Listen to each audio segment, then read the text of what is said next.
खाजगीकरण आणावं. भलेही आपला व्यवसाय एक गायीपासून सुरू व्हावा, पण तिने गोठ्यामध्ये दूध चांगल्या प्रकारे द्यावं. जर गाय दूध चांगलं देत नसेल तर आपण ब्रीडिंग कडे वळावं. ब्रीडिंग म्हणजे काय? उच्च वंशावळीतून चांगला वळून निवडून तो आपल्या गायीला भरून तिच्यापासून गोठ्यात चांगली कालवड तयार करणं. ही कालवड जेव्हा गोठ्यामध्ये जन्माला येते तर तिचं चांगलं संगोपन करून आपण तिच्यापासून एक दुधाळ गाय तयार करू शकतो. असं म्हणतात, बरेच जण म्हणतात दूध व्यवसाय परवडत नाही, पण हे अगदी चुकीचं आहे. ज्यांनी इथे व्यवस्थित अगदी मनापासून काम केलेलं आहे त्या सर्वांना दूध व्यवसाय परवडलेला आहे. आता जरा वेळाने खपके दादा बोलतील, अगदी त्यांचा गोठा पाहण्यासारखा आहे. खपके दादा असतील, मी असतील, वैशालीताई असतील, आम्हाला आतापर्यंत 6-7 पुरस्कार वेगवेगळे दूध व्यवसायात भेटलेले आहेत.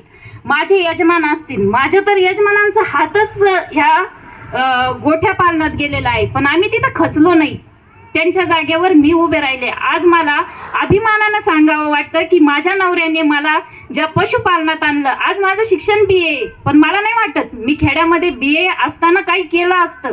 पण आज त्यांनी माझ्यावर हा दाखवलेला विश्वास आहे की त्यांनी जी मला गोठा सोपवला तेव्हा आमच्याकडे अवघ्या 4 ते 5 गायी होत्या. आज माझ्या गोठ्यामध्ये कमीत कमी 40 गायी.